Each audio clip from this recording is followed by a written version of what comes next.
Just as the sun was setting, a group of adventurers celebrated their party's promotion to S rank. They were now officially top tier and finally playing with the big boys. They were all laughing heartily until the leader, Reese, kicked Eustace out of the party. Eustace walked through the streets, sighing. He was cut loose again. He'd lost count of how many parties he's drifted through, and every single time it was for the exact same reason, because all he had was his useless appraisal skill. The skill, appraisal, allows the user to gather information about items and materials physically touched by them. It may be invaluable for a merchant, but for an adventurer, it was worthless. It was a support skill, plain and simple. It doesn't help in fights, which is exactly why adventurers sneer and call it a trash skill. And by some cruel joke of fate, appraisal was the only skill Eustace learned.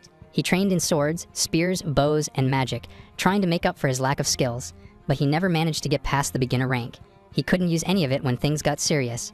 It was pathetic, so it was only a matter of time before the deadweight got kicked out. Even though he knew how it was gonna end, it still felt like a punch to the gut once it did. He opened the door to his room, determined to start over and find another party tomorrow, when the chest he was holding bumped into the doorframe and fell. He sighed at the sight of the scattered pile of leftovers from the dungeon. That bastard told him to consider it as a parting gift. Parting gift? His face. This was the stuff they didn't want, just garbage. They're fooling no one here. Eustace knew there was nothing valuable left. He's the one who appraised it all, for God's sake. He was putting the stuff back inside the chest when he noticed a sword hilt. Eustace didn't remember it being in the pile. He never appraised it either, and he never forgets an item. He observed the other stuff scattered on the floor and realized there were a few things that he never appraised. His face flushed in embarrassment. He's so pathetic. He just hit rock bottom and his first instinct was to appraise stuff. They were probably more worthless junk. But oh well, it doesn't hurt to take a quick look. He stretched his hands out and used his skill. Appraisal. There was a sword hilt, shattered spearhead, magic stone chip, tattered banner scrap, and weathered bow frame. 3 of them were related to weapons, the other 2 unknown, and there were no other details. Well, he figured that would happen. They look so ancient that he's afraid they'll turn into dust if he sneezes. He grabbed the last one, which was a crystal, and used his appraisal skill on it. It was the Crystal of Truth, a magic tool, and its details were impossible to appraise. Eustace had never seen that before. It wasn't unknown, but completely impossible. That meant the crystal resisted appraisal, like it had a will of its own. Eustace sighed, thinking about how ironic it was. He remembered all the hurtful words his former teammates had told him as they kicked him out of their party. Deadweight, useless, replaceable, and worthless. How fitting. If he can't even pull off a simple appraisal now, then maybe he truly was useless. He threw the crystal on the ground, smashing it into pieces. God, he was so pathetic that it's embarrassing. Taking it out on some lifeless object wasn't going to fix anything, yet here he was throwing a tantrum like a child. Suddenly, Eustace was engulfed in darkness. No way. Was it the crystal's doing? Did he just die? From that? That would be the lamest death ever. He was looking around the darkness when a star-like dot sparkled and flashed through, showing his memories. Was this the whole life flash in your eyes cliché? He blankly watched the memories, wondering why he even wanted to be an adventurer. Right, it was pure admiration after seeing them. Eustace was around 10 when it happened. Monsters attacked the village he was born in and thought it was the end. But then, they arrived. A group of adventurers like heroes from a story. They were magnificent, fearless, and cool. He also wanted to be brave and strong like that, and fight monsters. He's been drifting with no dreams and real goals, but watching them felt like his own story had finally begun. After all that, he finally became an adventurer, and yet reality was merciless. No matter how hard he worked, there was just this chasm of talent he couldn't cross. He was just so tired of not being the ideal self that he wanted to be. Unwanted, useless, and completely miserable. Those were all the labels he and others had put on him. Was he really satisfied with letting his life end like this? No, like hell he was. The darkness suddenly changed into a different scenery, a flower field. Eustace looked around, chuckling softly. He was seriously starting to think that this was heaven. However, a man approached him, denying his assumption. He turned to the man that was now standing before him. He had a long hair and was wearing a white robe. As Eustace questioned his identity, the man decided to introduce himself properly. He is Rowan, the creator of the Crystal of Truth. Shoot. He just broke that crystal, didn't he? He stammered as he told Rowan about what he did. Rowan looked away with a dark expression, guilt-tripping Eustace, causing him to immediately apologize. Rowan laughed, telling him that he was just kidding and that it was fine. Actually, breaking it was the activation condition for the Crystal of Truth. Eustace flinched at the realization that he just got played and blushed in embarrassment, asking if the trigger couldn't have been tapping it gently or something. Rowan playfully apologized, but it brought Eustace here. So all's well that ends well. Eustace looked around, asking where this place was. He was standing within Rowan's consciousness, his spiritual domain, or in other words, just a dream. It was also a sanctuary he crafted to meet the one destined to awaken the artifact's true power. Eustace's strong refusal to accept his limits, and his strong will to change the present was what led him to this place. To put it simply, he was chosen by Rowan. Rowan confidently smirked. From this moment on, he carries the potential to surpass every living being. Eustace was taken aback. How could Rowan say that with such confidence? Well, that's because Rowan's unique skill will force his potential to bloom. It was called skill evolution. With it, he can reshape another's skill and forge it into something entirely new. It was a unique skill that only Rowan possessed. But first, the user must understand themselves completely, every strength, flaw, and hidden corner. He pressed his finger into Eustace's forehead, asking what he truly saw in the darkness earlier. Eustace saw his memories, his life, and everything he's done. Rowan questioned if it was only his past he saw, confusing Eustace. He clutched his head as he remembered that he indeed saw something he's never seen mixed in with his past memories. They were visions of his potential futures. To be precise, it was not just the future, but the self born from the choices he didn't make, a fragment of possibility, the memories of different versions of him. What he saw was an infinite spectrum of himself. Eustace staggeringly backed off, realizing that he may have seen the heights he could have reached in the countless futures. Rowan's skill can draw out the most exceptional power within him and use that power to overwrite him. He quickly asked for Eustace's hand as the backlash would come soon. In the end, Eustace still didn't know what kind of person Rowan was. He gives off the suspicious vibes of a magician. Even so, he can't help but have expectations. If he could really change and finally become strong, then he desperately prayed for this to be real. He took Rowan's hand, yearning to become the adventurer he always wanted to be. A gust of magic enveloped them. Eustace gasped in amazement. It felt like power was welling up from deep within his chest. Rowan told him to think of obtaining the crystal as a great fortune, making Eustace laugh and claim that it was just a coincidence. It might indeed be a coincidence, but sometimes the word coincidence is replaced with the word fate. Rowan hoped that the future he weaves will be filled with more happiness than anything else. They shall be watching and praying for his success. The evolution was soon completed. His trash skill appraisal awakened into inheritance. Eustace's body jolted awake, and he found himself lying on the floor. It seems he passed out. He held his head and realized that the broken pieces of the crystal were gone. Was it a dream? No, it can't be. He could definitely feel it inside him. His skill was now inheritance. This skill lets the user inherit the power and essence of an item's previous owner by touching tools, weapons, or armor. Inheritable traits include experience, memories, and all of the owner's skills. This wasn't just an evolution, this changes everything. Yeah, not gonna lie. That's such a cheat skill. He decided to test it out starting with the sword hilt. A bright light flashed around him as he used his inheritance skill. In that moment, he didn't just see, he lived the entire breathtaking life of Sword St. Julius. There was no way to describe the sheer weight and magnitude of one extraordinary life. From the very first breath she took, to her final one, whether in battle or in peace, he experienced every triumph, failure, joy, and sorrow. The sword hilt's previous owner's combat prowess and the following skills now resided within him. He acquired the skill, Sword Saint's Blessing. The catch was that he didn't just get their powers, he had to carry the full weight of their life to use inheritance. He dropped his head, eyes still red after crying for Sword St. Julius. Then he stood up, wondering how long he was out. He looked out the window and panicked when he saw the evening sky. He couldn't believe he was out for a whole day. This skill seemed to come with a heavy price. Eustace was most likely in a state of sleep during the inheritance, but he felt utterly drained both mentally and emotionally. Especially since a Sword Saint's life was so intense, it can't even be compared to ordinary people like him. But inheriting her power also unlocked another piece of information.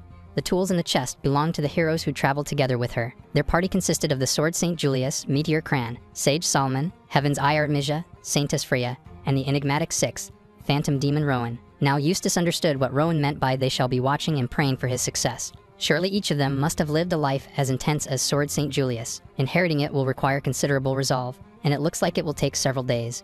But still, he wanted to see them all. He closed his eyes and used his inheritance skill. 1 week later, Eustace rode a carriage while holding a map to reach Regalia, the adventurer city. He finally inherited the powers of the remaining 5 heroes, and it felt like he's lived 6 entire lifetimes. He also cleared out his old dump of a room back in Resta and hit the road solo. It was time for a fresh start. The number of skills he's gained was unreal, and he hasn't even tested them yet. But he can already feel the power humming through him. He couldn't ask for a better place to start from but Regalia, the haven for adventurers, or so they say. Rain suddenly started pouring, so he had to start moving. He continued to pass through the road, looking around to see the signs. He hated this feeling. Situations like this are when one's most likely to get ambushed by monsters. All of a sudden, the horse abruptly stopped because there was a wrecked carriage blocking the road. He glanced to the side and saw a horde of goblins surrounding 3 women, an elf, a human, and a beast person. They were under attack. Eustace hid behind a tree and observed the situation from there. There were at least 20 to 30 goblins surrounding them. Those travelers don't stand a chance. He was sure that his old self wouldn't have been able to do anything. Even if he had run back and called for help, he probably wouldn't have made it in time. But now it's different. He had to save them. The echoes of the heroes within him, their experiences, instincts, and power, were roaring in his soul to save them. And for the first time, he knew he could. He jumped up and leaped through the air. He was using the flight skill that he inherited from Sage Solomon. It grants the power to soar through the skies, and the Rabbit Moon skill that he inherited from Sword St. Julius. It allows the user to leap off the very air itself, bounding across the heavens. Then he stretched his arms, manifesting the magic bow skill that he inherited from Heaven's Eye Artemisia. It conjures a bow woven from pure mana, drawn from the user's own reserves. He called for the heroes of legend to answer his call and lend him their strength. The goblins screeched in pain as countless magic arrows rained down on them, hitting each of them accurately. Thankfully, Eustace made it right on time. He landed before the 3, asking if they were okay, and assuring them that they didn't have to worry now and just needed to leave the rest to him. He turned back to the goblins, telling the 3 to get back somewhere safe. The three immediately obeyed, while Eustace activated clairvoyance, a skill he inherited from Heaven's Eye Artemisia. It's a visual support ability that allows one to see far distances, and can see beyond obstacles and even perceive other people's magical power. He counted the goblins. There were 10 in plain view, and 2 more hidden up in the tree, probably mages. They were hardly a challenge, but they were still decent target practice. Now then, he shall begin. He unleashed Sword's Blessing, a skill he inherited from Sword St. Julius. It has the power to instantly manifest and telekinetically command a veritable storm of swords forged from pure mana. One of them women, the beast person exclaimed in shock at the sword made of lights, even more so when Eustace dashed and cut the goblins in a flash. The three were utterly amazed. At that moment, goblin mages appeared behind him and the human girl warned him about it. Just as he suspected, goblin mages were lying in wait. They were chanting, trying to fire off a spell. However, they were too slow. He bound them with Dispel Chain, a skill he inherited from Sage Solomon. It summons shimmering chains of anti-magic that intercept and neutralize incoming spells. The human girl was in awe after seeing Eustace cast magic without chanting. He raised his hand to strike the goblin mages with lightning using the skill. Vortex. Seems like that's everything. As expected, goblins aren't enough of a challenge for this power. Definitely overkill. He turned around to ask the girls if they were okay, and 2 of them, the beast person and human girl's eyes were shining. They praised him, asking who he was. So the elf approached from behind, stopping the 2 and reminding them that they should thank him first. The 3 bowed respectfully and thanked him for saving their lives. Eustace's eyes widened in shock. He couldn't believe he was able to help someone. Eventually, he smiled, dropping his head. There was no need to thank him. He was just glad that he wasn't too late and could help. Meanwhile, Rowan, who was watching him, was happy and proud. Fate has indeed played its part. He was glad that Eustace was properly making use of his abilities and asked everyone, his former teammates, to lend Eustace their power until that time comes. Back to the forest, Eustace decided to travel with the 3 girls in his carriage, since they were all headed for Regalia. They told him about what had happened earlier. Some logs came crashing down on them out of nowhere, and right after that, goblins attacked them. They were completely off guard. After that, the girls were burdened with heavy luggage and had no way to travel, so he suggested they head to Regalia together. They seemed very impressed when Eustace healed their wounds with magic. But honestly, even he was surprised that the healing worked better than he expected, and was once again reminded of how amazing heroes are. The girls introduced themselves. The beast person was Aria, the leader of their little party, the elf was Tia, and the human girl was Mana. Eustace introduced himself as well. Aria raised her hand to ask what town he was from. Eustace was from a place called Resta. Tia was surprised to hear about it because that town was far out west and must have taken a long trip. She and Mana wondered why he came all the way out here. But Eustace just scratched his cheek and claimed it was a long story. He wasn't exactly eager to bring up bad memories from his old town, so he threw the question back at them instead. They were from the neighboring town, Maid, the town to the south. Eustace went there for a quest once, and found the place peaceful and charming. The 3 knew each other since they were kids and formed an adventurer party, but there wasn't much work in a small town, so they decided to try their luck in Regalia. It sounded like they were in the same situation, both looking for a new base. As they broke through the forest, they finally arrived at Regalia. They showed their adventurer cards to the guard before entering the gates. After getting off the carriage, they parted ways with each other. The 3 thanked him for everything, though Eustace told them not to worry about it. They were fellow adventurers after all. They were sure to meet again, so they should all take care until then. The 3 began walking away, waving goodbye to Eustace. Once he was alone, he immediately held his head with a tired expression. It seems he overexerted himself a bit. Indeed, the inheritance skill doesn't grant the hero's stamina, and puts quite a strain on an ordinary body. He'll head to the guild hall first thing tomorrow, but tonight he needed an inn and some real rest. The next day, Eustace was baffled at how massive the guild hall was. There was no doubt that this was an adventurer's guild. Compared to this, Resta's guild hall looked like a shed. He entered inside and was greeted by the receptionist. Eustace requested to register Regalia as his new base. The receptionist agreed and offered to handle the party membership application as well if he needed one. But Eustace claimed to be operating solo. While solo operation was allowed, however, most of the requests in Regalia are restricted to parties, so she didn't recommend going solo. Eustace was taken aback. Honestly, he wasn't expecting to partner up again. Their conversation was interrupted when Aria suggested that Eustace team up with them. Eustace was surprised to see the 3 of them again when they only just met yesterday.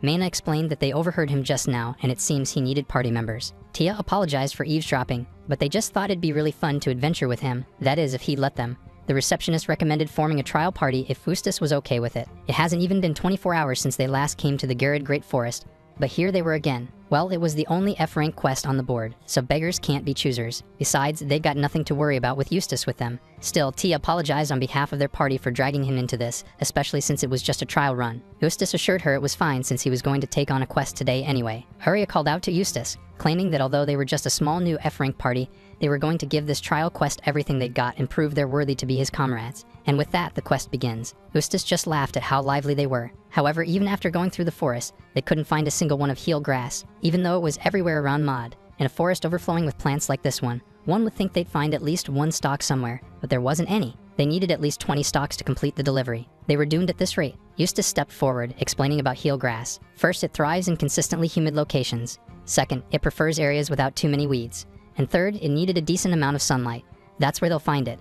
Once they knew what to look for, they were pretty easy to spot. The three blankly stared at him, and there they were, blindly digging through the densest bushes. They looked for an area with good humidity, no other weeds, and a patch of sunlight. And finally, they found some heel grass. With this many, the reward was going to be great. They hurried to pick them, however. Eustace stopped them and reminded to pull them gently by the roots since they wilt very easily. He demonstrated it, showing how it's done. The higher quality gets a better price when they deliver, so they should do it properly. Tia was amazed that Eustace really knew everything about adventuring. Eustace just laughed and claimed to have looked them up, that's all. He was actually completely useless when he first began. This was nothing special, and was just something he knew because he studied desperately when he was a newbie. As a result of trying to be of help to his companions, even if just a little, he put in effort to gain knowledge. He was glad that he could finally put it to use. Arya chuckled. And here they were, hoping to impress him today, but it looks like he saved them again instead. Going back to the city, Arya felt uncomfortable at the amount of people. Even Tia thought she'd be lost for days if she got separated from them. Just then, Mana pointed somewhere, telling them to look over there. Near the city wall was a crying kid. They approached him, asking what was wrong, and if he got lost and separated from his parents. The kid shook his head and pointed to a crow that was carrying his stolen bag. It was no ordinary crow. That was a stelcrow, a nasty monster. They don't attack people, but they love stealing and causing trouble.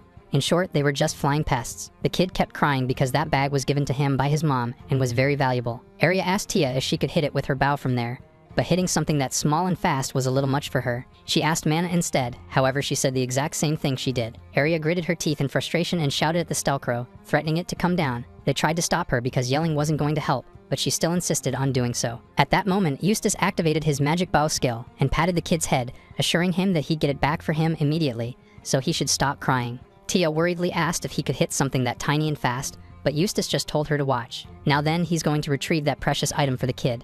He used the clairvoyant skill and hit the stelcrow perfectly.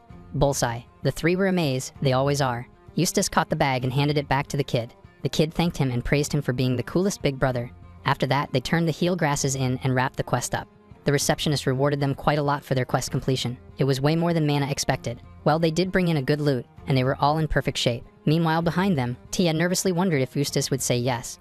Arya honestly didn't know since there was still quite a gap in their experience levels, but even if he declined, they'll simply continue to give it their best. The three of them, just like they always have. The receptionist asked Eustace for his decision regarding the trial period. About that, if they were truly sure that they want someone like him as a full member, then yes, he would be honored to officially join their party. The three were shocked, almost as if they didn't expect it. Their reaction made Eustace hesitate, so he asked if that wasn't okay, but Arya immediately counterclaimed, saying they were happy. Although they didn't really do anything to impress him, and he was actually the one bailing them out constantly. But that's not it for Eustace. To be perfectly honest, his last experience with the party didn't end well. That's why he figured he was done with having allies, but he sees now that he was mistaken. Watching their determination and the way they truly care about each other really resonated deeply within him. It made him want to see what kind of adventures they could have together. If they want him, that is. The three bowed, immediately exclaiming that they did. They'd be incredibly thrilled to have him. Eustace also bowed, asking for them to take care of him in the future. And so, for quite a while after that, they earned themselves the nickname the Bowing Party. Eustace continued to train his body every time he was in his room at the inn. He never once skipped any daily training, not even when he was a child. Even if his appraisal was all he could use, he kept going, even if it was only to maintain his basics. The skills and techniques passed down by the heroes were incredible, but they were so powerful that he could barely control them. Although his body is holding up, he will never be able to unlock their full potential at this rate. He had to push himself harder. They reported about the goblins they encountered in the forest to the guild, and how they were saved by Eustace. His face flushed red in embarrassment and tried to shush them, but they continued to praise him. The receptionist found their report odd because they'd never received any reports about goblins inhabiting that forest before. This was the first time anything like this had come up, and they appeared in swarms, no less. She had to report this to the higher-ups just to be safe. Arya wondered if it really was that serious, and Eustace explained that it wasn't about how serious it was, but more that they needed to be careful because a new monster could affect the entire risen forest. Goblins are low-level monsters, but if they come in groups, they could destroy villages like Namakiho or even attack towns. The guild likely wants to be informed about this too. The receptionist apologized for keeping them waiting and cheered them on their newly given quest. They went to the Gurade Great Forest once again to complete their quest. Tia shot a magic arrow toward a tree and got a rod of fruit. Arya quickly caught it, wondering if it was enough for the delivery. Eustace tapped Tia's shoulder, asking if she could use a magic bow too. Well, she could sort of use it, but the control was difficult, and she could only hit targets that weren't moving very well. That was why she carried a regular bow too. Tia asked how much training would it take to get as strong as him, but Eustace didn't know how to answer. He acquired it by experiencing a hero's entire life through a skill, but it still makes him feel a bit guilty. He stammered as he recommended doing lots of training until she was satisfied. Well, he technically wasn't lying, right? That's how the heroes mastered their skills too, training until they were satisfied. Eustace turned to the side when he heard a sound and saw 3 tall mantises walking around. They all crouched down behind a bush to hide. These mantises were their targets for their quest. Their weak points were fire attacks or crushing their heads. He decided to take on 2 of them, while the 3 handled the other one. Eustace asked Mana if she could find an opening to cast a fire spell, and she replied that she'll give it a try. Then, they dashed forward to the surprised mantises and Eustace stood before 2 of them. The basics of close combat was to first disarm the opponent before attacking and destroying the exposed head, their weak point. After cutting off one of the mantis heads, he used his sword's blessing skill to deal with the other one. The countless swords made of mana rained down on the mantis body, killing it. During the recent goblin battle, using too many skills at once drained his stamina way too fast. It was better to use only 1 skill at a time, if possible. That was the best way for him to fight now. Well, his side was taken care of, so he watched the 3 battling to defeat the last one. Arya clicked her tongue as she blocked the mantis attack and shouted for Tia and Mana to freeze its movements. Tia shot the mantis with her arrow, while Mana used her ice wall skill, freezing the mantis' lower body and restricting its movements. Arya took advantage of its frozen state and jumped to cut its head in half. They somehow managed to win. Eustace approached them, complimenting them for a job well done. Tia turned to him. It looks like he was done over there as well. That was fast.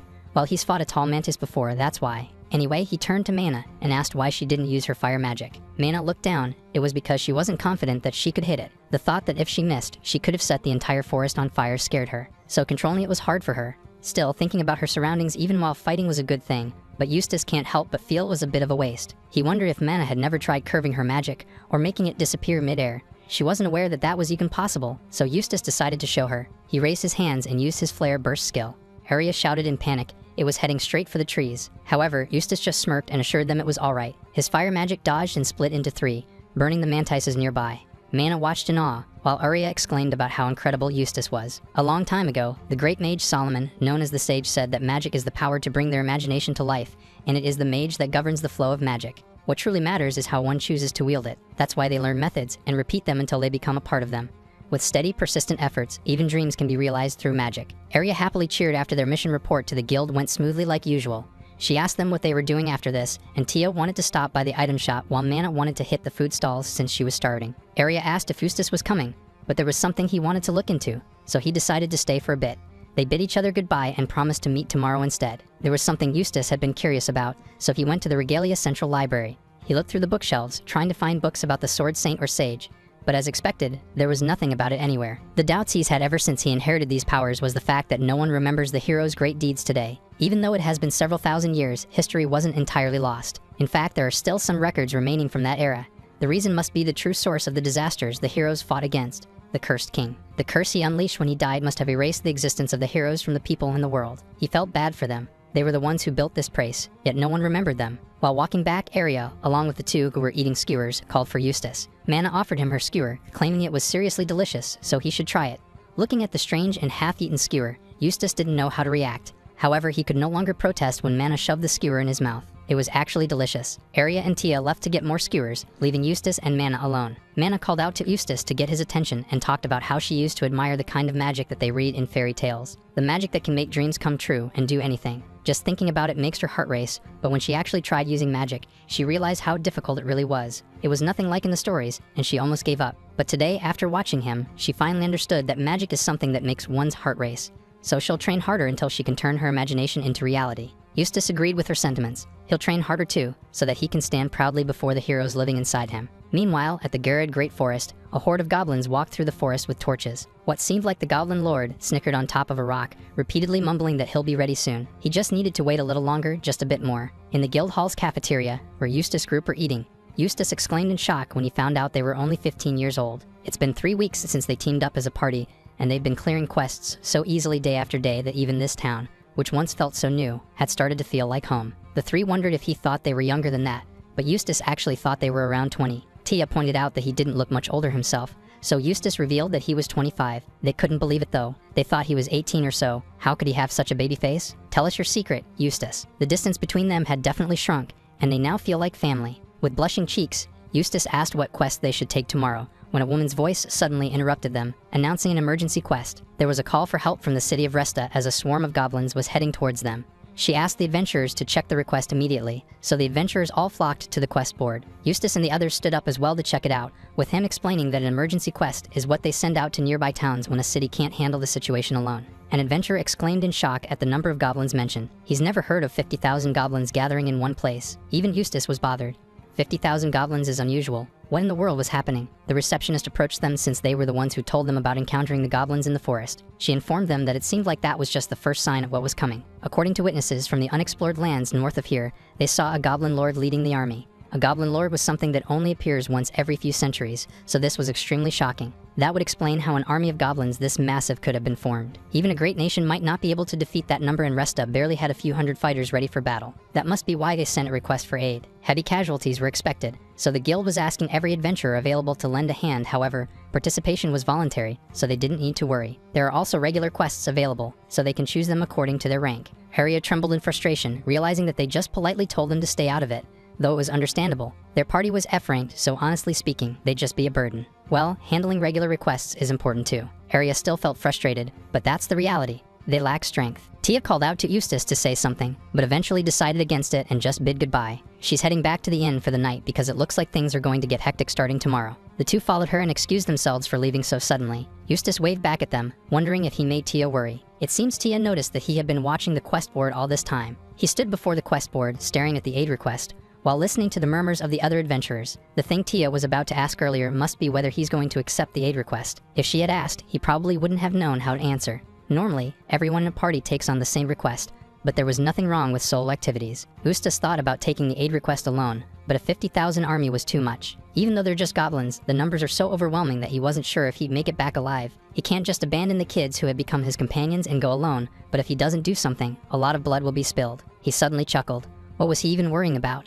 With his strength, there are lives he can save there. He had to make a choice that would make the heroes who gave him their strength proud. The next day, they met up in the same place. He apologized and told them that he was thinking of taking the quest, but they will be staying behind. Tia asked why he was apologizing when they knew he'd already say that. They were too low ranked to go, and all they ask is for him to come back safely. They believed he wouldn't lose, but they were still worried. Eustace assured them that he would definitely come back, and the next day, he set out for Resta, joining the rescue team from Regalia. The day before the goblin invasion in Resta, countless adventurers stood by for the battle against the goblins, and in Resta's guild hall were Eustace's former party, cursing at their situation. They'd never heard of a goblin lord leading 50,000 goblins before. There was no way they could win. She felt jealous of Eustace since he got fired and left town right after. Maybe they should run too. Their healer sighed. Resta will be overrun if they don't fight. She slammed the table in frustration. If they lose, the results will be the same anyway. She pointed out the lifeless faces of their fellow adventurers. It was like a funeral before the battle even begins. Everyone knows that this was a battle they were destined to lose. Reese tried to stop her as she was going too far, but she kept on going. She asked if he had any idea how many of their comrades had already fled, and even if reinforcements did come, what difference would it make when they were up against 50,000 goblins? She was cut off by a bell ringing. No way. That bell meant the start of battle, but they were told it would be tomorrow. A man suddenly barged inside the guild hall, reporting that the goblin horde were already advancing across the plains. All the adventurers rushed outside to defend Resta, and couldn't believe what they were seeing. The goblins were in formations, so this is what it means to have a goblin lord. Reese asked about the reinforcements, however. Only a handful of them had just arrived. That meant they still had to fight. He shouted loud enough for them to hear and commanded the high-ranked parties to take the lead while the low-ranked parties would take care of any stragglers. She sarcastically asked what he meant by high-ranking parties when they just barely made it to S-rank, though she had no choice but to fight since their leader commanded them to kick those goblins aside. All the adventurers rushed forward to fight the goblins, using their own skills. However, the goblins just keep coming like there's no end to them. Well, that's because there were 50,000 of them. Gordon got attacked by a goblin, so she immediately blocked the goblins using her ice bulwark skill to give time for their healer to heal him. The four of them froze when they felt the ground rumble and heard screeching. The ice walls slowly cracked and were fully destroyed by hobgoblins. They were taken aback by the sudden appearance of these hobgoblins. This was bad, really bad. They may need to fall back for now. She looked around and realized that they were surrounded by the goblins. They all had dark expressions as the hobgoblins approached them, as if they knew they wouldn't survive. She looked up in fear. She knew it. They should have fled this cursed town while they had the chance. As she was about to get hit by the goblins' club, blades rained down on the goblins surrounding them. The goblins fell to the ground, and the whole area's been wiped clean. Gordon wondered who could have done this, while Reese turned to the person cutting down goblins, but was shocked to see Eustace. The call for aid from Resta, the subjugation of 50,000 goblins, roughly 2,000 adventurers, half of the Guild of Regalia, volunteered to join the fight. The guild quickly assembled a strike force, prepared carriages for travel, and mapped out the route. They took the shortest path and set out for Resta, but by the time they arrived, the front line was already on the verge of collapse. They couldn't believe it, and Eustace knew they had to act now, so he jumped off the carriage and went on ahead. They couldn't do this alone, so he asked for Sword St. Julia's help and made blades rain down on the goblins. First, he had to reduce the number across the field and strike through the gaps that appeared. Reese sighed in relief. They could finally see a way forward. Gordon hit a goblin while smirking. He thought it was all over, but everything changed the moment reinforcements arrived. Reese had a troubled expression as he wondered if that really was Eustace just now. But he only did appraisal, so there was no way he'd be out there swinging a sword. She pointed out that he looked exactly like Eustace, and they turned to watch Eustace fight the goblins, with Shia judging the way he wore his cloak. She's never seen anyone wear it like that. Just then, Eustace looked back and made eye contact with his former leader. Panic crept in upon seeing Reese's face. He immediately turned back around, feeling awkward. He didn't know how to face the party that kicked him out. If possible, he really didn't want to see them. Since it looks like this area was safe already, he decided to head to the next battlefield. However, Reese asked to confirm if he was Eustace. He tried to deny it by faking his voice, but it sounded too fake that he got caught. Reese didn't know if he was holding back when he was with them or what, and he had no intention of apologizing for the past, but he saved them this time, so he bowed to show his gratitude before returning to his party. Finally, a decent leader in these kinds of mangas. The world is healing. Eustace stayed rooted in his place. If he'd gotten stronger a bit earlier, he might still be a part of that group. No, actually, probably not. It was because of that parting back then that he was who he is now. He heard Gordon talk about how there were fewer than he expected. When he heard it was 50,000 and a lord, it sent chills down his spine. Eustace immediately knew something was off. The goblins were nearly wiped out, but were there really 50,000 of them? And what about the lord? Where'd it go? He heard lords are as smart as humans, so there's no way it ends this easily. Was this their plan? Luring them in Resta to strike somewhere else? Could it be another city with minimal defenses? But which one? Then it hit him. The one that sent the most troops in Resta was Regalia. He activated Divine Acceleration, a skill he inherited from Meteor Cran. It draws out speed beyond the limits of the human body by enhancing visual perception in tandem and allows for ultra-high-speed combat. Reese exclaimed in shock. It was no longer about whether that was really Eustace or not. He was no longer even human. It felt like every cell in Eustace's body was burning hot. He never wanted to use this skill because the strain it puts on his body was overwhelming.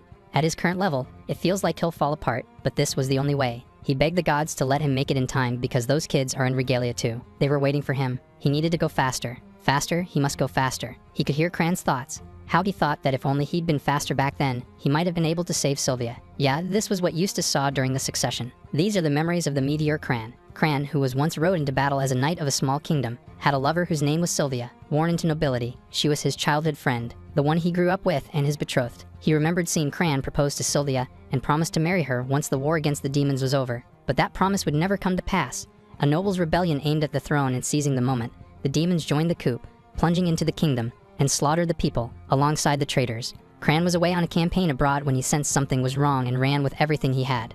But when he arrived in the city, what he found was Sylvia's lifeless, desecrated body. Cran found himself ridiculous for being called the fastest lancer, when he couldn't even save the one he loved most. He hugged Sylvia's lifeless body, determined to never lose someone dear to him ever again. He yearned for legs that can run faster than anyone and anything. Man, why is this so sad? Day after day, Cran devoted himself to honing his body, and yet, having lost everything, he could no longer find a reason to keep fighting. Then one day, a prophecy descended from the heavens. It was for Cran to fight to protect the world, along with his comrades who were waiting for him. And so Cran, who had lost everything, was given a reason to fight once more. He went to the royal capital, the last nation of humanity. Suddenly, a woman greeted him, asking if he was the chosen one. He stuttered as he answered yes before his eyes widened in shock at seeing Sylvia. No, it was Artemisia Lorelei. That's right, Sylvia was no longer around. He introduced himself and suddenly paused when he recognized her surname. Then he exclaimed in shock when he realized she was a princess, the daughter of King Gilbard. She was also chosen by the heavens to save people from fear and to protect the peace of the world. She held Cran's hands, asking him to save the world together. Cran and his companions set out on their journey. It was tough, and they faced many dangerous situations. However, as long as he was with her, his heart strangely found peace. He knew she was a different person. Even so, his heart was unaffected by will or intent, and was drawn to Artemisia. Soon after, an incident occurred on a certain battlefield. Julius informed Cran that the enemy's target wasn't here, but the fortress. Artemisia was in the fortress. He asked Julius to take care of things here and started running. That's right, he sought speed for this very moment. To reach those he cares about, wherever they may be. Even if every cell in his body screams in pain, he won't let his strength waver, not even for a second. He ran, using his skill. Godspeed. Everything is for the one he loved. Rowan watched him in awe. Cran's speed has finally evolved into the ultimate skill of swiftness, just like a shooting star. Eustace gasped awake, still running in the great forest of Garad. It seems he had lost consciousness from using Godspeed while running. No, Cran's feelings resonated with him, and he had become one with Cran. It was him, Cran, who moved his body. But he can't let this power consume him. He's almost at Regalia. If he doesn't hurry, those kids would be in danger. Eustace stopped in his tracks, huffing heavily. No way. Regalia had been attacked already. A lord is the one who leads, leading countless armies, devising strategies, and finding the optimal solution. Just like humans strategize in their everyday life, the Goblin Lord does the same. Strength, intelligence, skill. If all of that surpasses humans, then fooling humans would be a piece of cake. A few minutes before the attack in Regalia happened, the three, Manga, Tia, and Arya, sat on a bench in the plaza. It's already been 2 days since Eustace left. He's probably arrived in Resta by now. Arya stood up, clenching her fists. Just sitting here won't change anything. Lunch break was over, so they had to do what they could. Tia suggested taking one more quest since there was still a little daylight left, and Manga agreed. There'd be plenty of options now that the high-ranking parties are gone. They were cheering when they suddenly heard someone approaching them. It was a guard informing them that a swarm of goblins invaded the city. Arya questioned why because they all thought that the goblins were attacking Resta. The guard fell to his knees. He didn't know why, but they just appeared out of the forest and climbed over the wall. The townspeople ran for their lives. They knew they couldn't stop them. Arya claimed they needed to fight too, however, Manga knew they couldn't fight them head-on. Only low-rank adventurers are left in the city. Even if they fought, they might get overwhelmed by their numbers. Then they should evacuate the townspeople deeper into the city first, since it'll be easier to protect them if they were all in one place. Arya called for everyone who couldn't fight and told them to evacuate to the back of the city, while Tia told the adventurers to stick together in groups as much as possible since the goblins were launching surprise attacks. Cries for help were heard throughout the city as the goblins began their massacre. They tried their best to fight the goblins off, but there were just too many of them. Tia pulled back her arrow, groaning. If only she was a little stronger, then she could have done more. Arya, no, everyone was thinking the same thing. They've relied on Eustace's strength and kindness too much, but he wasn't there right now, so they had to act on their own. Manga believed that even if they weren't strong enough, they could still buy time until Eustace got back. For a month, Manga watched his strength firsthand. She saw how unbelievably sincere and serious he was, and before they knew it, their trust had turned into certainty. If it's Eustace, he'll definitely notice what's going on, and he'll come rushing to help them. That's why, until then, they'll protect this town. Like a shooting star landing on the ground, Eustace had arrived. He panted heavily before sighing in relief, glad that he wasn't too late. He stood up, asking everyone if they were okay. They were in tears as Eustace approached them. They believed in him, that he'd come for them. He patted their heads, praising them for doing well. Then he turned around to observe the town. It used to be so full of life, but now it's all wrecked. They insisted they could still fight, however. Eustace just told them to leave the rest to him. From here on, it was his job. Using the skill he inherited from Freya, he began praying to the Lord like the saintess does. Slowly, light spread from him throughout the city, causing the goblins to vanish and casting a dome of light around the city. It was a barrier. With this up, weak goblins won't be able to enter the city, though the Goblin Lord will probably make a move to turn things around. But before that happens, he has to go out. They tried to stop him, but he had already started running, assuring them not to worry and to just wait for him. This was a vow, a promise to return safely. To keep it, he'll push past his limits. The goblins outside the dome turned to each other in confusion and touched the light, causing their arms to burn. The Goblin Lord watched without an ounce of sympathy and even saw those weak goblins as worthless. As he was getting down from his throne, Eustace made it rain blades like earlier. The goblins around them were cut, however, the Goblin Lord was able to block with his club. Well, that's a lord for you. Definitely not an average goblin. The Goblin Lord snickered. If they kill Eustace, then it would be their victory. But before that, he's going down by Eustace's hand. Eustace dashed forward, using his mana sword to fight off the Goblin Lord. He attacked multiple times, however. The Goblin Lord was able to block all of them easily. The Goblin Lord laughed, asking what was wrong and pointed out that he was getting slow. As expected of a lord, this won't be easy. Eustace tried to stand up, but he stumbled and coughed up blood. The Goblin Lord snickered when he noticed Eustace was all worn out. Then that barrier he put up probably won't last much longer. He was right, maintaining the Saint's barrier takes a massive toll, and he's already drawn on the power of several heroes today. He's barely holding it together. One lapse, and everything collapses. It seems that was the price he has to pay for pretending to be a hero, when he's just an ordinary man. Looks like it's all or nothing now. Eustace dashed forward using his skill, divine speed, and stabbed his sword to the Goblin Lord's chest. He'll end this with one clean strike. However, the Goblin Lord just laughed and hit him with his club, mumbling about how weak he was that he wasn't even worth fighting. Eustace's whole body trembled. He had to get up, but he couldn't move. Is he going to lose? Just then, he felt Sword Saint Julius grab his collar and shout that losing wasn't an option. If he's sworn to protect, then he has to fulfill that duty until the end. That's the reason why they lent him their strength. That's right, he carried the will of the great heroes within him. Julius told him to pull it from his heart, the Holy Sword. The Goblin Lord exclaimed in confusion after seeing the Holy Sword. Eustace stood back up, telling him that he was now facing a legend, the Sword Saint Julius. He should remember the name of this great swordsman. The Holy Sword is a pinnacle of all swords, granted only to the strongest swordsman, a blade so powerful, it can cut through anything with a single strike. The memories of Julius, the swordsman destined to be called the Sword Saint, leading up to the moment she obtained the Holy Sword. Julius, the 5-year-old daughter of a knight from the kingdom of Aldea, asked her father if she also had a sword she could wield. Her father, who just came home, turned confused, and her mother figured the mock battle she saw today must have stirred something inside her. Julius' father simply wished to keep his precious daughter away from danger and hoped she'll find joy in reading books and beautiful things instead. But Julius didn't want that. What she wanted was to become a strong swordsman like her father, a proud knight who serves the kingdom. Her father must have loved what she said since he decided to train her. Thus began Julius' journey with the sword, where she quickly stood out, As she grew, she became the kingdom's strongest knight. At 17 years old, Julius decided to set out on a journey, confusing her father. She's the strongest knight in the kingdom and she's leaving. However, Julius already explained the situation to the king and received permission. That made her father wonder what kind of situation would make her go this far. It was because she wanted to truly master the path of the sword. She knew following her own desires first makes her unfit to be a knight. Even so, she wants to become the greatest swordsman in the world and reach the very peak. Her father nodded in understanding. That was so like her. Well then, if the king has already given his permission, then it's not his place to interfere. Though even if he tried to stop her, he knew she wouldn't listen anyway. And so Julius left the kingdom and began her journey. Wherever she traveled, she sought out the strong, knocking on the gates of dodos and challenging masters. Every style she encountered was new to her. She absorbed them all, and her swordsmanship continued to evolve. At times, she even got caught up in trouble and had to fight with her life on the line. There was one time when she had to fight against Krant because he mistook her for being on the side of the bandits, when all she wanted to do was pass through there. Even after she tried to explain herself, Krant wouldn't listen and dashed to attack her with his spear. Julius rushed forward as well and elbowed his chin in frustration, knocking him out. Seriously, she wished people would listen before jumping to conclusions. Just then, bandits appeared behind her, asking her to leave her gear to them. Julius scoffed. She couldn't believe that she was mistaken for scums like them. She didn't even sweat when she took them down. She turned back to Krant. Judging by his appearance, he must be a knight serving this country, so she told him report to his superiors that the bandits were thoroughly taken care of by the wandering swordsman Julius. Seeing her menacing smile, Krant immediately apologized for his mistake. It wasn't until several years later that she heard that the kingdom had fallen to the hands of monsters. The demon race was running rampant across the world, so she turned back, determined to return to the kingdom. But by then, many villages and towns had perished and nations were falling.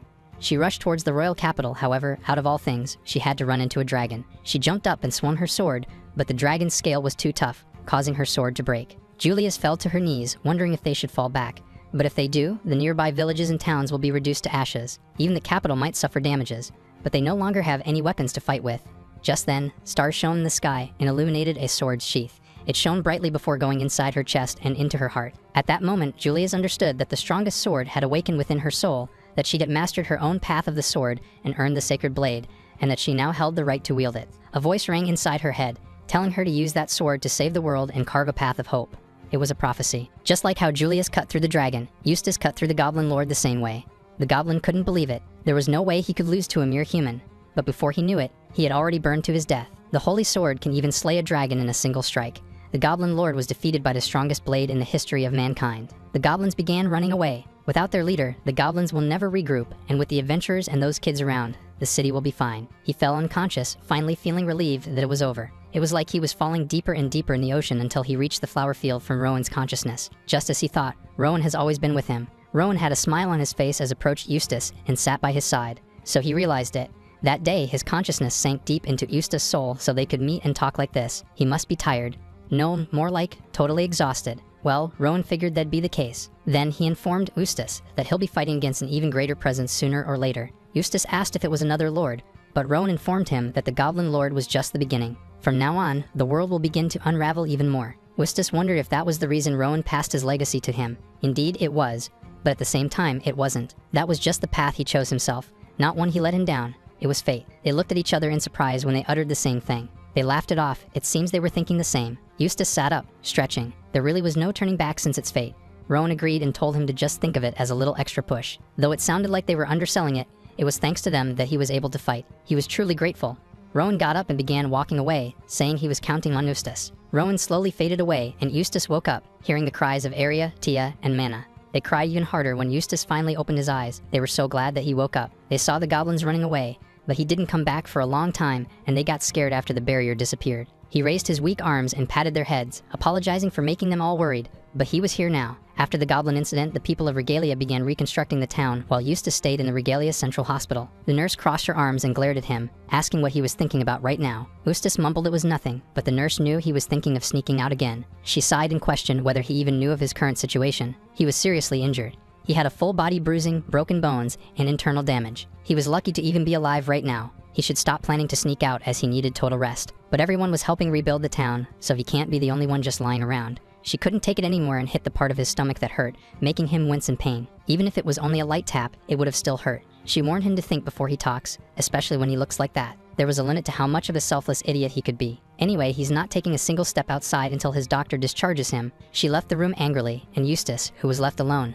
heard laughter from outside his room. It was Arya, Mana, and Tia. He asked about their injuries, and since they weren't badly hurt to begin with, they were good as new now. The three fidgeted uncomfortably, mumbling that they had something they needed to apologize for. They actually lied to him. Eustace wondered what they lied about. It was when they asked him to join their party. They said that it just seemed fun to go on adventures together. But the truth is, they only invited him because he was strong. They figured that if he was in their party, they could handle quests more safely. He agreed so easily, and they were really happy about that. But in the end, they got too comfortable leaning on his kindness and relying on his strength. The three bowed and apologized sincerely. Eustace sighed in relief. Geez, why'd they scare him like that? With faces that serious, he thought they were about to confess something huge. Being an adventurer meant risking their lives. Of course, they'd want to make things easier or safer. Who wouldn't, right? Tia still felt bad about not being honest with him, but Eustace assured her it was okay. After all, everyone's got a secret or two, and just because they're comrades doesn't mean they had to spill everything. Even so, they all confessed and apologized to him. So from the bottom of his heart, he was truly grateful to be part of their kind-hearted party. The three cried and ran to his bed, hugging him, too hard that his injuries began to hurt. Eustace was moved that these kids trusted him enough to open up, so he thought of more things that he could do for them. 1 week later, Eustace was discharged. He, along with the three, bowed in gratitude to the nurse and doctor that took care of him. The nurse couldn't believe he was already being discharged after just 1 week of strict bed rest. Eustace just laughed and claimed to have been training. They'll probably kill him if he said he used a hero skill to heal faster because he couldn't sit still. As they leave, Mana reminds him that the guild receptionist said to come right away once he was discharged. That was right, he almost forgot. They were probably questioning people about the goblin attack. Eustace was sure that they were asking the other adventurers too, but he was pretty sure that he'd be the one making the biggest scene. The moment they entered, all the adventurers' eyes laid on him. They walked inside, confused as to why everyone was looking their way. Just then, the receptionist hurriedly called for Eustace and told him that the guild was doing something unheard of, individually ranking adventurers. She congratulated him for being promoted to SS rank and handed him his new adventurer card. The other adventurers couldn't believe that the rumor was real. They hadn't seen anyone with SS rank before. Eustace took the card in confusion, asking what this meant because ranks are supposed to be for parties only. At that moment, a man with a wound on his face walked in, telling him there was nothing to be confused about. After all, he exterminated the goblins in Resta and Regalia, and even beat the Goblin Lord. He is the Guild Master of Regalia Adventurers Guild. He handed Eustace a check. It was the reward for his achievements, and had 10 million written on it. Such a huge amount of money. Eustace tried to say something about it, but the Guild Master raised his hand and just told him it was so much that they couldn't prepare the cash, so he should just go to the bank. That wasn't what Eustace meant though. The Guild Master also informed them that their party has been promoted to A rank since the girls also played a huge role in defending Regalia. Their skills still needed polish, but their courage deserved recognition. He held out his hand and once again thanked them for their efforts. He hoped that they'll continue supporting the guild from now on. Eustace took his hand and agreed enthusiastically. After that, they took on quests every day. Sometimes it was about restoring the town, other times it was hunting down the goblin remnants wandering the forest. No matter how exhausted they were, seeing the town gradually recover made them want to keep pushing forward. And thus, 1 month passed by since the goblin attack. Eustace's party was at the guild tavern when Arya suddenly asked him to help them and make them his apprentices. Eustace turned confused and asked where this was coming from all of a sudden. It was not sudden at all. They'd just been swamped with all the rebuilding quests to bring it up before. They'd been relying on him too much, and that goblin battle really made it clear that they were weak and unable to do anything on their own. They only became A rank because courage was valued. But Tia wasn't sure if their abilities were so great. Arya slammed the table, claiming that they'll never be on equal footing if they stayed like this. She wants to be someone Eustace can rely on, someone who can fight by his side, so they can keep facing whatever's ahead together. Honestly, there was nothing to think about. Of course, he wanted to say yes, but he had to tell them the truth. He placed his drink down and apologized for not telling them sooner. But the reason he was strong now was because of a skill he had called inheritance. They'd never heard of that, well, probably because it was his unique skill. By experiencing the memories within an item, he can inherit the skills of its previous owner. And inside him was the legacy of 5 heroes. Arya was confused, so Tia explained that it seems that Eustace's skills came from wielding the power of those 5 heroes. That was right. He got this skill just a few days before he met all of them. Before that, he wasn't all that strong and was just a guy wandering around, only able to use appraisal skills, nothing special at all. The reason he was strong now was thanks to the heroes, but he was nothing worth bragging about on his own. Arya leaned closer to him, questioning what he was even saying when it was amazing to be able to use the power of heroes. The other 2 were also amazed, instead of disappointed. Sure, his strength might belong to the heroes, but it was him who used it to save them and Regalia, so he should be more confident. Eustace was almost teary-eyed because of Arya's words. He really might have found some good comrades. If they truly wanted this, he wants to pass on the hero's power to them. Suddenly, he heard Rowan's voice agreeing with him. He was sure that they'll use the hero's memories with care and evolve his current inheritance skill in response to his feelings. Eustace held his chest, making Arya question what was wrong. It was nothing, he just got a new skill. Its name was transmission. It enables him to share the memories that he's experienced with others. That means they can get stronger too. Although, unlike inheritance, this skill does not transfer power, just knowledge and experience. In other words, To actually master the skills, they'll probably need to train hard. Still, he asked if they wanted to give it a shot, which they all responded in affirmation. And just like that, they became master and apprentice. Calling himself a master felt kind of embarrassing though, but he decided to keep it a secret because he didn't mind it so much. That night, Eustace sat on his bed with his eyes closed. The way to activate transmission was pretty much the same as inheritance. The source and receiver needed to be in contact when the skill is used. Once it starts, both fall into a deep sleep. But here's the catch. This time, the thing he touches isn't an item but a person. He flinched when he heard a knock on his door and the three came in. In other words, it meant sleeping next to these kids. To begin the hero's inheritance, Arya and the others visited the inn where he was staying at. Despite the age gap, he couldn't help but think, is this really okay? But to honor the girl's earnest feelings, he acted as if everything was perfectly normal. However, when the three clung to him on his bed, he thought that this was getting out of hand. Eustace stood up while the three stayed sitting on his bed. He calmed them down and explained that it was impossible for 4 people to squeeze into one bed, no matter how petite they were. Besides, inheritance only works on one person at a time, so they should decide amongst themselves who will go first and in what order. They all volunteered first, and let's just say, it did not go well.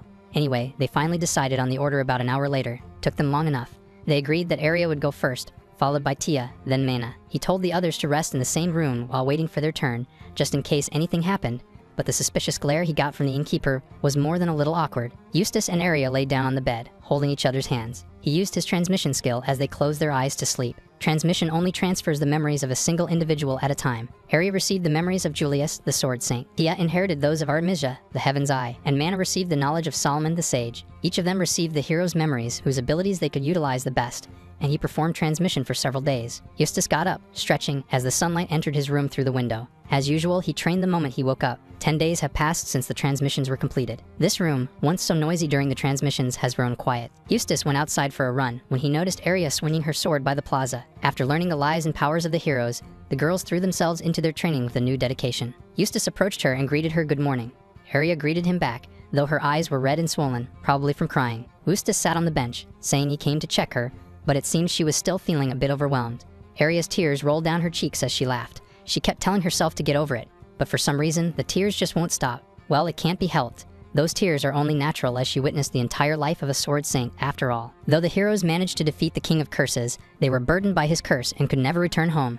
Knowing those facts and those emotions, it was impossible not to feel something. Arya wiped her tears before apologizing and asking him for help with some more special training. Eustace nodded in agreement and was about to work on her countering hits, when Mana called out to them, informing them that Tia was sick. They immediately had a doctor check on Tia's condition. It seems Tia became sick because of exhaustion, but she should be fine after a few days of complete rest. Eustace thanked the retreating doctor, while Arya felt heartbroken that Tia was overworking herself. She's been so focused on her training that she left everything else to Tia. Just last night, Tia was up late repairing their equipment. She decided to run to the dining hall and get her something to eat, while Mana changed her water, leaving Eustace alone to watch over Tia. Lately, they've been spending the entire day just training besides their usual quests, and he'd seen them practicing on their own even after the day's work was done. It was undeniable that the transmission had changed their mindset. Tia often took care of the others, but he was worried if she was really doing housework on top of quests and daily practice. He turned to Tia when he heard her apologize. She was supposed to learn how to use the magic bow from him today. She sat up, thinking she could just do it now, but Eustace immediately stopped her and pushed her back down on the bed. She had a fever, and getting proper rest was part of her training too. Tia asked him to at least let her finish the equipment repairs, so Eustace calmed her down by patting her head. He understands why she was so antsy, but she was pushing herself way too hard with both the chores and her training. He assured her that it was okay to lean on others a little more, though Tia doesn't really know how to do that. Eustace suggested starting by dividing chores, but the more he thought about the meaning of leaning on someone, the more he got confused. It was surprisingly tricky once you got down to it. Now that he thought about it, it was more like Arya and Mana just left everything to her, and that's not exactly what he meant by relying on others. In any case, it was not good to carry everything by herself. She also needed a break to recharge. Sometimes it was fine to just say what she wanted others to do for her. Tia asked whether she could ask something of him, which Eustace immediately agreed with. She asked him not to laugh before requesting him to hold her hand. So he did. Before long, the soft rhythm of Tia's breathing filled the room. Knowing how well she pushes herself, he should have noticed it sooner before she collapsed. But thanks to what happened, he's now made up his mind. 3 days later, Tia was now better, and the 4 of them walked around town. After much deliberation, Arya questioned why the receptionist was with them today and where they were even going. Eustace didn't answer and just told him they'll find out soon. The receptionist stopped and turned to them, announcing that they've arrived. In front of them was a house with 4 bedrooms, a living room, dining room, and kitchen. It was a detached house, a proper base for adventurers. It even has a yard, so it was perfect for their training. Though it might be on the outskirts, there was a short road to the guild hall. The location was definitely amazing, and she guaranteed that they wouldn't find a better place than this. Arya was surprised that they were actually buying a house just for the party. It got the reward money from the goblin subjugation, so Eustace figured why not. Arya excitedly pointed to the house, asking the receptionist if they could go see the inside. Once she gave the go signal, Arya and Mana both ran inside the house. Meanwhile, Tia asked Eustace why he suddenly bought a house. Eustace believed it was not sudden at all, as their whole situation has changed dramatically since that goblin fight. Additionally, their party's rank went up, so they can take on more quests. Then, there was all the transmission stuff and their training. So he thought that if they all lived together and supported each other, it would ease her burden. Well, there's also the tiny issue of his name becoming a little too well known, and it started causing problems for the inn. He lightly pushed her back, telling her to go take a look inside the house too. Otherwise, those two will take the best rooms. Tia smiled and did as he said. The receptionist thought they were a wonderful party, and Eustace couldn't agree more. They supported each other through difficult challenges, and he was truly happy to have found companions he could trust with everything. Meanwhile, at the Restev castle, a woman woke up at the same time a thunder roared. What she saw just now seemed like a divine revelation. She looked out the window, watching the rain pour down and mumbling that the king was returning. Eustace's party enjoyed their peaceful little lives in their new home. It was another normal day for them, with Arya messing up the eggs she was cooking because of how hot the frying pan was, and Tia volunteering to cook instead, which Arya declined. Eustace entered the kitchen while wiping his sweat, and Arya informed him that breakfast will be ready soon, so Eustace went to wake up Mana. While they were chatting, Tia exclaimed in surprise at the sight of the burning eggs. They all sat on the table to eat breakfast together, and Mana picked up her burned egg with a fork, asking what had happened. Well, Tia just looked away for a second, and it got burnt. No, it was actually Arya who did. It has already been 3 months since they settled into their new home. The town's reconstruction is almost complete, and they've been taking on regular quests and training in the meantime. Thanks to their inheritances and all of their training, his disciples have improved remarkably in such a short time. Tia asked him what their plan for today was, and he answered that it was the usual. They'll stop by the guild hall later and look for some interesting quests. Back then, Eustace thought these peaceful days would last a little longer. Once they got to the guild hall, the receptionist greeted and informed them that they had 5 special quest requests today. Eustace was surprised, as it was more than yesterday's, not to mention that they were all for him. It was understandable. After all, he was the only SS rank adventurer in this town, and a highly regarded adventurer at that. Eustace blushed in embarrassment, asking her to stop since everyone was staring, though he's been the center of attention ever since he got there. The receptionist remembered something and rummaged through her drawer. She handed him a letter. It was a request from the royal capital. Eustace took it and read the sender's name, Gareth Fortos, the king. The 3 hovered to see the king's letter, asking him to hurry up and open it. The letter contained praises from the king and a request for him to come to the royal capital, as he had something important to discuss. The letter was rather vague and doesn't tell them much. Well, he is the king after all. It could be a matter of national security or something similar. The receptionist asked what he was going to do. If he plans to accept it, the guild could prepare a carriage. It didn't take long for Eustace to decide to accept the request. It takes about a week by carriage to travel from Regalia to Fanareth, and the girls seemed quite bored during the entire ride. Arya felt sluggish, while Mana seemed excited that they'd be arriving at the royal capital today. Finally, Tia asked Eustace if he'd ever been to the royal capital before. This was his first time, just like all of them. It was likely a huge city, so Tia was a bit worried about getting lost. The henchmen doubted they'd get lost on their way to the royal castle because in Fanareth, the royal castle was visible no matter where they were in the city. Once they arrived at Fanareth, the henchmen told them to come to the Adventurer Guild headquarters when they were ready to depart. Eustace thanked him before leaving. Arya stretched her arms, while the other 2 looked around in amazement. Just then, an old man who seemed like a butler approached and respectfully greeted them before guiding them the way as the king was waiting. They were led to the king's throne room in the royal castle. Gareth welcomed Eustace, and Eustace nervously greeted back. First, Gareth thanked him for driving out the goblin horde and saving their people. As their king, he wanted to offer his sincerest gratitude. Eustace stutteringly denied having done it alone, and that it was only possible because so many people supported them. Gareth praised his humility before proceeding to the reason he asked for him to come. To be honest, he wasn't the one who summoned him, but his daughter, Leona. About a month ago, Princess Leona suddenly confined herself to her chambers. She refused to see anyone, not even him, her father. They were all terribly worried and unsure of what to do. However, just a few days ago, Leona expressed her wish to meet with him. The butler guided them to Leona's chambers. He knocked on the door and informed her that he had brought Eustace, the man she asked for. Leona requested for only Eustace to enter, so the butler bowed as an apology and asked the 3 to wait outside. Though confused, Eustace still entered her room alone and found Leona sitting on her bed. She turned to greet him, and he did the same. Eustace found her to be very beautiful, as if she was made of light. Leona asked him to come closer. When he did, it was not enough, and she asked him to come closer, even closer, until their faces were only a few inches apart. Up close, it was evident that Eustace was blushing madly. Leona's hand reached for his face, asking him to allow her to confirm whether he truly inherited the power of the heroes. Eustace's eyes widened in shock, and he immediately backed off. He questioned how Leona knew about that. He's been careful not to speak of it lightly, so only his disciples should know. He stepped back, questioning her identity. Leona beamed, seemingly relieved that it seemed to be true. Eustace was so confused right now, and Leona apologized. She had intended a much more direct approach, but it seems that won't be necessary since his reaction gave it away.